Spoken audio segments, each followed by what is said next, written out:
ప్రత్యక్ష రాజకీయాల్లో నేను ప్రజలు ప్రత్యక్ష రాజకీయాలు ఏ పార్టీతో నేను లేదు. పేద బడుగు బలహీన వర్గాల నుంచి ఎవరైనా నాయకత్వం వస్తే సపోర్ట్ చేస్తాను. ఎస్. సో ఇప్పుడు ఏపీ రాజకీయాలు చూస్తుంటే ఏమనిపిస్తోందండి? పర్టికులర్గా అది కమ్యూనిటీ వైజ్గా చీలిపోయింది అనిపిస్తుందా, లేకపోతే కూటములు పొత్తులు ఒక క్లారిటీ అనేది మిస్ అవుతుందా, కన్ఫ్యూజన్ ఇంకా స్టిల్ అలాగే ఉందంటారా? అంటే ఇప్పుడు ఎక్కడ రాజకీయాలు చేసినా ఎవరు రాజకీయాలు చేసినా కూడా కొంచెం ఒక రకమైన కంఫర్టబుల్ పొజిషన్స్ ఉంటాయి చాలా మందికి. ఏదో 5% 10% పీపుల్ కే ఇబ్బందులు ఉంటాయి. అంటే ఎట్లాగంటే ఈ రోజున ఆంధ్రప్రదేశ్ రాజకీయాల్లో ఇప్పుడు తెలంగాణలో కేసీఆర్ గారు ఓడిపోయారు. కేసీఆర్ మీద ఆ కేసు ఈ కేసు ఎన్నో 100 చెప్తున్నారు. 100 చెప్పినా ఇంతవరకు పెట్టింది లేదు, బయటకు వచ్చింది లేదు. కానీ ఆంధ్రప్రదేశ్ కు వచ్చేటప్పటికి జగన్మోహన్ రెడ్డి గారు పార్టీ పెట్టి ఆయన ముఖ్యమంత్రి అయ్యేటప్పటికీ ఆయన మీద సిబిఐ సంబంధించిన ఈడీ కేసులు చాలా ఉన్నాయి, పెండింగ్ లో ఉన్నాయి అవన్నీ కూడా. ఇప్పుడు ఈ 5 సంవత్సరాల్లో కూడా ప్రతిపక్షాలు ఆయన మీద అనేక ఆరోపణలు, ఇసుక విషయంలో, లిక్కర్ విషయంలో అనేక విషయాలు ఆరోపణలు చేస్తారు. ఈ రోజు రేపు ఆంధ్రప్రదేశ్ లో జరగబోయే ఎలక్షన్ లో ఒకవేళ చంద్రబాబు నాయుడు గారు ఓడిపోయారు అనుకోండి, వయసులో పెద్దోడు అయిపోయాడు, ఇంటికి వెళ్ళి రెస్ట్ తీసుకుంటాడు, కొన్ని రోజులు రెస్ట్ తీసుకుంటాడు, వ్యవస్థ ఉంది, కొడుకు ఎవరో ఒక పార్టీ నడుపుతారు, ఇబ్బంది లేదు. పవన్ కళ్యాణ్ గారు ఓడిపోయారు, ఇప్పుడు తెలంగాణలో ఓడిపోయారు, ఆయన పోయేదే ఉంది పవన్ కళ్యాణ్ గారికి. మళ్ళీ ఆ పార్టీ నడుపుకోవడానికి 4 సినిమాలు చేసుకుంటాడు, మళ్ళీ ఆయన ఏదో ప్రజలకి నీ సేవ చేస్తారా, నాకు అధికారం కావాలి, అధికారం అవసరం లేదు అన్నాడు కాబట్టి అసలు గొడవే లేదు, ఆయనకి ఏ బాధ లేదు. ఆయన 4 సినిమాలు చేసుకుంటాడు, మళ్ళీ పార్టీ నడుపు. జగన్మోహన్ రెడ్డి గారు ఓడిపోతే పరిస్థితి ఏమవుతుంది? ఆటోమేటిక్ గా టీడీపీ పార్టీ ఎవరైతే అధికారంలోకి వస్తారో కేంద్రం మీద ఒత్తిడి తీసుకొస్తారు, జ్యుడిషియరీ మీద ఒత్తిడి తీసుకొస్తారు, పాత కేసులు బయటికి తీస్తారు, స్టే ఆర్డర్లు ఎందుకు ఇన్నాళ్ళు కంటిన్యూ అవుతుంది అడుగుతారు, ఈ 5 ఏళ్లలో ఏం జరిగినాయో అన్ని బయటికి లాగుతారు. అంటే టైం బాగోకపోతే జగన్మోహన్ రెడ్డి గారు మళ్ళీ జైలుకి వెళ్ళిపోవచ్చు. అంటే ఇప్పుడు ప్రమాదంలో ఉందెవరు? జగన్మోహన్ రెడ్డి గారు. అంటే చంద్రబాబు గారు వెళ్ళిపోరా? చంద్రబాబు గారు కూడా స్టేలో తెచ్చుకున్నారు చాలా కేసుల్లో, ఇప్పటి వరకు స్టేలతో తొక్కిపెట్టి ఉంచారు. ఒక్క నిమిషం ఉండు బ్రదర్, నాకు ఏ పార్టీ ఉందని చెప్పట్లేదండి, పార్టీ మీద సానుభూతితో మాట్లాడుతున్నట్టుంది మీరు. ఒక్క నిమిషం చెప్పండి సార్,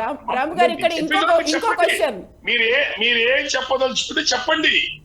మీరు ఈ రోజున అంతకుముందు రాజశేఖర రెడ్డి గారు అనేక కేసులు పెట్టారు, అవన్నీ ఏమైనాయి? ఎందుకు ఇన్ని సంవత్సరాలు జగన్మోహన్ రెడ్డి గారు ఉన్నా కూడా ఎందుకు ముందు రాలేదు కేసులన్నీ? చంద్రబాబు నాయుడు గారి మీద అవినీతి మీద అధికారంలోకి వచ్చే అదే కదా, సుప్రీంకోర్టు ఇన్ని సంవత్సరాలు ఈ కేసుల మీద స్టే ఇవ్వటం ఏంటని క్వశ్చన్ చేశారు చంద్రబాబు నాయుడు గారిని. రాజశేఖర రెడ్డి గారు సుప్రీంకోర్టుని, హైకోర్టుని ఇన్ఫ్లుయెన్స్ చేయగలరా లేదా అనేది మీకు తెలుసు. అదే నీకు చెప్పలేదు సార్, నేను ఏమంటానంటే రేపు జగన్మోహన్ రెడ్డి గారికి ఈ కేసులు ప్రెషర్ పెరగటం వల్ల ఆయనకి ఇబ్బంది ఉంటుంది కాబట్టి ఆయన ఖచ్చితంగా హై అలర్ట్తో ఎలక్షన్ చేసుకుంటాడు. వీళ్ళు 4-5 గంటలు నిద్రపోతే ఆయన 2 గంటలు నిద్రపోతాడు. సీరియస్ గా ఎలక్షన్ లో ముందుకు వెళ్తారు, రేపు జరగబోయే ఎలక్షన్ లో చాలా సీరియస్ వెళ్తారు. అందువలన మీరు ఇందాక ఆంధ్రప్రదేశ్ రాష్ట్ర ఎన్నికల గురించి అడిగారు కాబట్టి చెప్తున్నా, భారతదేశంలో ఎక్కడ కూడా ఇంత కాస్ట్లీ ఎలక్షన్ ఇంకా జరగదు, ఎంత విధ్వంసకరమైన దౌర్జన్యపూరితమైన ఎలక్షన్ భారతదేశంలో జరగదు. అట్లాంటి ఎలక్షన్ రేపు ఆంధ్రప్రదేశ్ లో మనం చూడబోతున్నాం. డూ ఆర్ డై సిచ్యువేషన్ చాలా మందికి ఇక్కడ. కాబట్టి అదే ఇందాక మీరు అడిగారు, ఎన్నికల గురించి అడిగారు కాబట్టి నేను విషయం చెప్తాను. కాబట్టి చాలా ఎవరికి వాళ్ళు డూ ఆర్ డై పొజిషన్ కాబట్టి అది చాలా తీవ్రంగా ఉంటది, గొడవలు ఉంటాయి. జగన్మోహన్ రెడ్డి గారు 100 కోట్ల పైన ఖర్చు పెట్టడానికి ముందుకు వెళ్తున్నారు, చంద్రబాబు నాయుడు గారు 50 కోట్ల పైన ఆయన చూసుకుంటున్నాడు ఖర్చు పెట్టడానికి. కాబట్టి పైకి వచ్చి చాలా మంది కూడా ప్రజల్లో ఏదో వ్యతిరేకత ఉంది జగన్మోహన్ రెడ్డి మీద, వీళ్ళకి ఎక్కువ సీట్లు వీళ్ళకి వచ్చేస్తాయి, ఇలాంటివి కూడా ఏముండవు అమ్మ. ఎవరికి వచ్చినా 10-20 సీట్లే, 10-20 సీట్లు డిఫరెన్స్ ఉంటాయి తప్ప. సో రాము గారు 100 కోట్లు 50 కోట్లు అనేది చాలా చాలా మినిమం అనిపించట్లేదు? ఒక నియోజకవర్గానికి అంతకంటే ఎక్కువ ఖర్చు పెడతారు అనుకున్నప్పుడు ఇది మీరు చెప్పారు లేదమ్మా. ఇండియాలో ఎక్కడ కూడా మన తెలంగాణ ఎలక్షన్స్ లో 4 రోజులు ఉన్నారు. నేను చెప్పాను 5 రాష్ట్రాల ప్రెసిడెంట్ అని. గొప్ప ఎలక్షన్ అప్పుడు ఆ ఏరియాలో ఉన్నాను, ఓటుకు 3,000 నుంచి 4,000 ఇచ్చారు వైసీపీ వాళ్ళు, 1500 ఇచ్చారు టీడీపీ పార్టీ. ఇప్పుడు ఉన్నాం కాబట్టి చూస్తున్నాం ఇవన్నీ కూడా. మొన్న తెలంగాణ ఎలక్షన్స్ లో ఒక క్యాండిడేట్ 10-20 కోట్లు ఖర్చు పెట్టుకుంటే కేసీఆర్ 30 కోట్లు పంపించాడు. ఇక్కడ క్యాండిడేట్ ఒక 5 కోట్లు 10 కోట్లు పెట్టుకుంటే కాంగ్రెస్ పార్టీ మొదటిసారి పార్టీ తరఫున 10 నుంచి 15 కోట్లు పంపించింది ఒక్కొక్క క్యాండిడేట్. ఓకే. అసలు ఆ లెక్కలు చూసుకుంటే మరి రేపు ఆంధ్రప్రదేశ్ ఎలక్షన్ ముందు ఇవన్నీ దిగదొడుపు. కర్ణాటక ఎలక్షన్ కూడా చూశాను నేను. ఓకే. ఇండియాలో ఎక్కడ కూడా ఇంత డబ్బులు ఖరీదైన ఎలక్షన్ జరగదమ్మా. చాలా ఘోరమైన ఎలక్షన్ జరుగుతుంది. ఇక్కడ ప్రజాస్వామ్యం అపహాస్యం అవుతుంది. విలువలు ఇవన్నీ మనం మాట్లాడుకోవటం అనవసరం. మీరు అన్నారే కులాలు ఇవన్నీ అవి కూడా ఉండవు. కులాలు గిలాలు ఏది ప్రైమరీగా అవుతుంది, ఏది ఎజెండా సెట్ చేసేది కీలకమైనటువంటి అంశం, కీ ఫ్యాక్టర్ అవుతుంది అనుకుంటున్నారు మీరు? అంటే ఎట్లా ఉంటుందనంటే ఇప్పుడు జగన్మోహన్ రెడ్డి గారు ఆయనకి ఎస్సీ కమ్యూనిటీ క్రిస్టియానిటీ పేరుతో అతనితో ఉన్నారు. ఇప్పటికీ కూడా పోయినసారి 95% వేశారు ఆయన ఓట్లు. ఈసారి కనీసం 25% వేస్తారు. ఏం తగ్గదు. ముస్లింస్ బీజేపీకి యాంటీగా దాదాపుగా జగన్నే కన్సల్టిస్తున్నారు. రెడ్డి సామాజిక వర్గం అతను వచ్చిందో మా వ్యాపారాలు పోయినాయి, మాకు అది పోయినాయి, ఇవి 100 చెప్తారు. ఎన్ని చెప్పినా ఎలక్షన్ రోజు మా ఓడు అని చెప్పారు. ఖచ్చితంగా వాళ్ళు వాళ్ళ కింద ఉన్న వర్గాలు ఖచ్చితంగా వేసుకుంటారు. అట్టడుగు పేద వర్గాలకు పథకాలు అందుకునే వాళ్ళు ఉంటారు కొంత, వాళ్ళు కొంతవైపు చూస్తారు. అంటే ఇక్కడ జగన్కి కావాల్సింది ఎంత, ఇంకో 5% 7% వస్తే చాలు. అది పవన్ కళ్యాణ్ కలవకపోతే ఇబ్బంది లేదు. ఆ 5% 1% గొడవ కూడా లేదు. ఆయనకి పవన్ కళ్యాణ్ కలిశాడు కాబట్టి 10 to 12% అది యాడ్ అవుతుంది. కాబట్టి దాన్ని ఆయన డబ్బుల రూపంలో ఇంకో రూపంలో కవర్ చేసుకోవాలి. ఇటు పక్కన చంద్రబాబు నాయుడు గారి పరిస్థితి ఏంటి, కమ్మ సామాజిక వర్గం వాళ్ళ జనాభా ఎంత 2% 3%. వాళ్ళతో బీసీ కమ్యూనిటీస్ మొదటి నుంచి ట్రావెల్ చేస్తున్నాయి. ఎస్సీలో మాదిక్ కమ్యూనిటీ ట్రావెల్ చేస్తున్నారు. కానీ అదే మాదిక్ కమ్యూనిటీ ఎండి కమ్యూనిటీ కులం కంటే కూడా మతానికి ఇంపార్టెన్స్ ఇస్తున్నారు. క్రిస్టియన్ నువ్వు ప్రభు బిడ్డ, నీ ప్రభు బిడ్డని, ఇలాంటి కూడా కొన్ని ఈక్వేషన్స్. మొన్న జగన్మోహన్ రెడ్డి గారు రాజ్యసభ ఎంపీలు యాదవ్ కమ్యూనిటీ వాళ్ళకి ఎక్కువ ఇచ్చాడు. ఆర్ కృష్ణ గారికి ఇచ్చారు. ఆ బీదం మస్తాన్ రావు గారు ఆయన నెల్లూరు ఆయనకి ఇచ్చాడు. బీసీ కమ్యూనిటీస్ అట్రాక్ట్ చేసే పనులు ఆయన ఉన్నారు. కాబట్టి మీరు చెప్పిన సోషల్ జస్టిస్ అదే కదండి. మీరు చెప్పిన సోషల్ జస్టిస్ అనే అన్ని వర్గాలకి అన్ని కులాలకి ప్రాధాన్యత ఇవ్వాలనేదే సోషల్ జస్టిస్. అంటే ఉన్న నామినేషన్ పోస్టుల్లో 75% రెడ్డి కమ్యూనిటీకి ఇవ్వడం సోషల్ జస్టిసా? మన ఇద్దరు ఎనలిస్ట్ గా మాట్లాడుతున్నాం సార్. మనం పార్టీతో వద్దు, మనం ఎనలిస్ట్ గానే మాట్లాడుతున్నాం. నేను ఎక్కడ ఎనలిస్ట్ గానే చెప్తున్నాను. మీరు కూడా చంద్రబాబు నాయుడు జగన్మోహన్ రెడ్డి 100 కోట్లు ఖర్చు పెడతారు, చంద్రబాబు నాయుడు గారు 50 కోట్లు. ఆయన కూడా తక్కువేం తినట్లేదు. ఆయన 100 కోట్లు ఖర్చు పెట్టడానికి అంతకంటే ఎక్కువ పెట్టడానికి సిద్ధంగా ఉన్నారు. ఆల్రెడీ పెట్టారు కూడా. నేను తక్కువ తింటాడని నేను చెప్పట్లా. అతని దగ్గర ఉన్న పరిధిలో డబ్బు పెట్టేస్తాడు. ఏం తక్కువ పెట్టండి, ఏం తక్కువ పెట్టాలి అంటలేదు ఆయన. పవన్ కళ్యాణ్ పెట్టారా? పవన్ కళ్యాణ్ గారు అంటేనమ్మా, పవన్ కళ్యాణ్ గారి దగ్గర ఏముందమ్మా, కొంత కాపు సామాజిక వర్గం కొంతే, మొత్తం కదమ్మా. కాపు సామాజిక వర్గంలో కొంత మహిళలు, యువత కొంత ఆయనతో ఉన్నారు. బీసీఎస్సీ కమ్యూనిటీలో యూత్ కొద్దిగా ఆయనతో పట్టినామని చేస్తున్నారు. మిగతా జనం వాక్యూమ్ ఉంటే పవన్ కళ్యాణ్ గారు చెప్పే మాటలు వింటారు, సామాజిక న్యాయం గురించి మాట్లాడతారు. వాక్యూమ్ ఉంటే ఇక్కడ వాక్యూమ్ కనపడట్లా. రెండు బలమైన పార్టీలు మదపుటేరుగులు చావరెవరు కొట్టుకుంటున్నాయి. ఆటోమేటిక్ గా ప్రజలు ఆ ఒత్తిడిలోకి వెళ్ళిపోతారు. ప్రజలు ప్రతి వర్గం, ప్రతి మనుషులు డబ్బుల రూపంలో కమిట్ అవటమో, కన్విన్స్ అవటమో, కులం పేరుతో కన్విన్స్ అవటమో. మా ప్రాంతంలో మా ఓడికి ఇప్పుడు రేపు గుంటూరు ఎంపీ అంబట్ రాయడానికి ఇస్తున్నారు. క్రికెటరు, కాపు కమ్యూనిటీ ఏం చెప్తారు, పైన ఎవరు చూడొద్దు, జగన్మోహన్ రెడ్డిని చూడొద్దు, ఇక్కడ మీ కాపోడికి ఇచ్చారు, మీరు ఓట్లు వేసుకోండి అంట.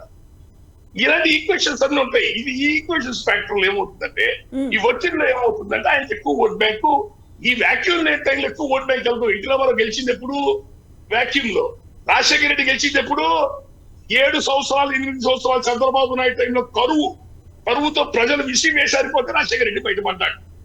ఆ వ్యాక్యూమ్ 2009లో అలా బయటపడ్డారు. 2004లో అనుకుందాం. 2009లో వాళ్ళ ప్రభుత్వం పథకాలు తేలారు. ముందు చెప్పండి, తర్వాత ప్రజలకి మంచి చేస్తారని నమ్మారు కాబట్టి ఆ రోజు కాంగ్రెస్ పార్టీని విశ్వసించారు ప్రజలు. అది మన ఫస్ట్ పార్టీ పేరు చెప్పండి. అప్పుడు రాజశేఖర రెడ్డి పేరు చెప్పమాకండి. నేను కాంగ్రెస్ పార్టీ అని చెప్పా, రాజశేఖర రెడ్డి గారు అని చెప్పలే. అక్కడెక్కడ కాంగ్రెస్ పార్టీ అని చెప్పా. అదే నేను అంటుంది అదే. అని ఇదేమంటుంది, అప్పుడున్న వ్యాక్యూమ్ పరిస్థితులు ఇప్పుడు లేవు కాబట్టి ఈయనకి పవన్ కళ్యాణ్ గారికి ఏమవుతుందంటే 8% 9% నుంచి 12% ఇట్లా ఓటింగ్ ఆయన చేస్తారు ఈ టైంలో. కాబట్టి ఈయన టీడీపీ పార్టీ ఇద్దరు కలిసి ట్రావెల్ చేస్తున్నారు కాబట్టి చాలా మంది ఏమంటున్నారంటే వీళ్ళిద్దరు కలిసి వెళ్తే స్వీప్ చేసేస్తారు, గెలిచేస్తారు. ఇట్లా ఉండదా, ఇట్లా ఏం ఉండదమ్మా. ఫైట్ టఫ్ ఫైటే ఉంటుంది. వీళ్ళు పొత్తు కలిసి వెళ్ళినా, జగన్మోహన్ రెడ్డి విడిగా వెళ్ళినా ఫైట్ టఫ్ ఫైటే ఉంటుంది. ఎవరికి వచ్చినా 10-20 సీట్ల డిఫరెన్స్ తోనే ఉంటుంది. ఇక్కడ ఖచ్చితంగా డబ్బు కీ రోల్ ప్లే చేస్తుంది, కులము కీ రోల్ ప్లే చేస్తుంది. కులం అంటే మళ్ళీ మా కాపు కులాన్ని కలపాలి, మా వాళ్ళని కలపాలి. ఓవరాల్ గా కాపు కులంలో అవి ఉండవు అమ్మా. కాపు కులానికి వీడు మావోడు, వాడు మావోడు, ఈ పంచాయతీ కాపు కులానికి లేదు. మీరే చెప్పారు కదా అంబట్ రాయుడు గారు మా కాపు కులం అని, వాళ్ళు అటు చూడొచ్చు కదా అని మీరే చెప్పారు. అంటున్నా ఓట్లు అడుగుతారని చెప్తున్నా, వేస్తారు అయినా కాదు చెప్తుంది.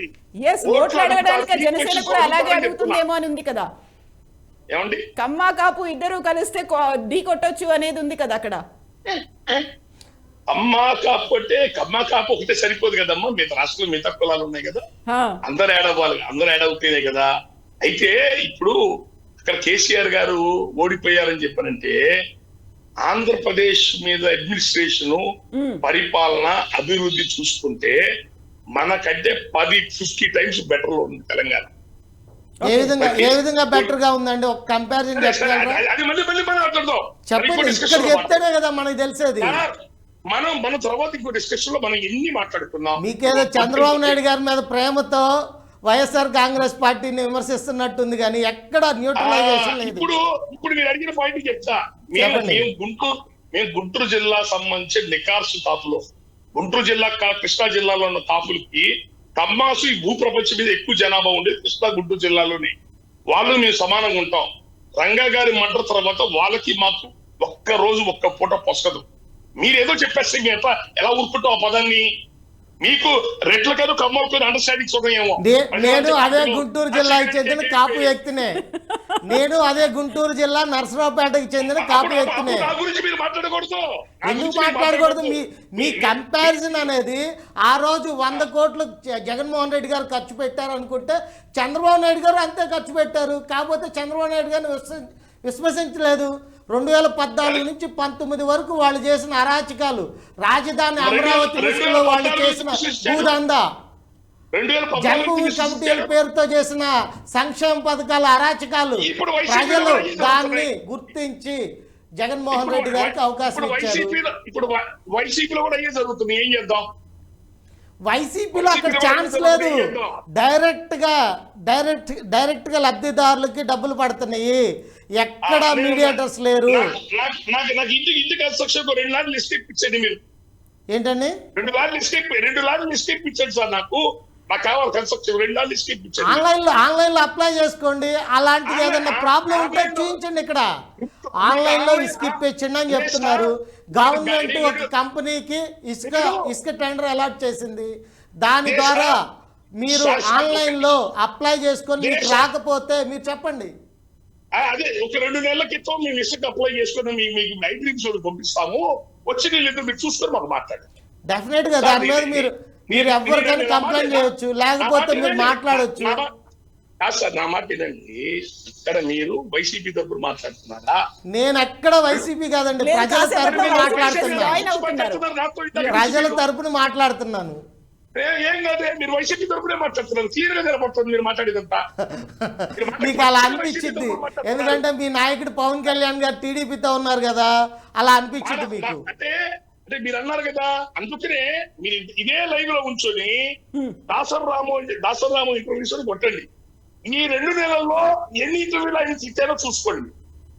ఈ 2 నెలల్లో ఎన్ని ఇంటర్వ్యూలు ఆయన ఇచ్చారో ఆన్లైన్ లో చూసుకోండి. మీరు అంటే ఇట్లా కుదరదు. ఆ మాట కరెక్ట్ కాదు. అది నేను చెబుతుంది ఒక అన్ని పార్టీలకి సభకు దూరంగా సహజంగా ప్రజలు చెప్పుకునే విషయాన్ని చెప్తున్నాను తప్ప మేము చాలా బాగా ఆవేదనగా ఉన్నాం.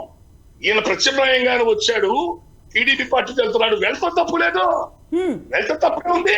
వెళ్ళొచ్చు, నువ్వు ఎవరికైనా వెళ్ళొచ్చు. వెళ్ళేటప్పుడు నీ హక్కులు ఎంతవరకు కాపాడుకోబడుతున్నాయి, నువ్వు ఎంతవరకు సేఫ్ గా ఉంటున్నావు. 2014లో బేషరతుగా మోడీ గారు చెప్పారని మద్దతు ఇచ్చావు.